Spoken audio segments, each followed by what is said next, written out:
Ang cold spring na ito ay isa sa pinag-uusapan dito sa Cebu Island at kinokonsider rin ito ng karamihan na isa sa best cold spring sa buong Pilipinas. Kung may balak kayo na magbakasyon sa Northern Cebu, huwag niyong kalimutang bisitahin ang Banyan Cold Spring.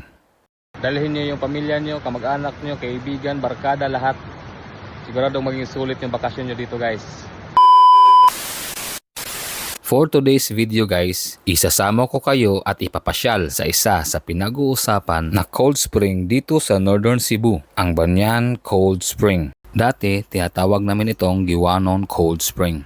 From Cebu City, sasakay kayo ng bus sa North Bus Terminal going to Tabogon. Estimated time travel 2 to 3 hours, magdidepende kung gaano ka-traffic. Sigurado akong hindi kayo maliligaw kasi nasa tabi lang ito ng daan. Pagkababa nyo ng bus ay ito na ang bubungad sa inyo. Nakalagay na sa gate nila ang resort hours at yung mga ipinagbabawal sa loob ng spring resort. May babayaran kayo ng environmental fee for 30 pesos, entrance fee for 150 pesos, and 100 pesos para sa mga bata. At kung meron kayong sasakyang dala, meron ding parking fee for 20 to 30 pesos. Kung ayaw nyo ng maraming tao, bumisita kayo rito ng weekdays, either early in the morning or 3 o'clock ng hapon. Separate nyong babayaran dito guys ang pagrenta ng tables and chairs. Sa halagang 300 pesos per table na may kasamang 4 na bangko.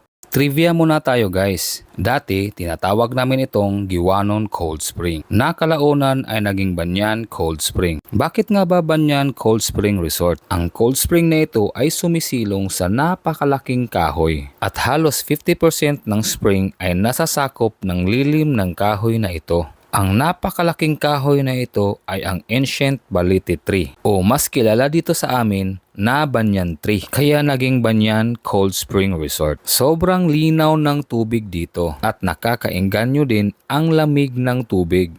Masarap maligo dito guys lalo na't pag summer. Perfect ito sa mga taong ayaw umitim pero gustong mag-enjoy ng kanilang summer vacation. Guys, visit kayo dito pag may kayo.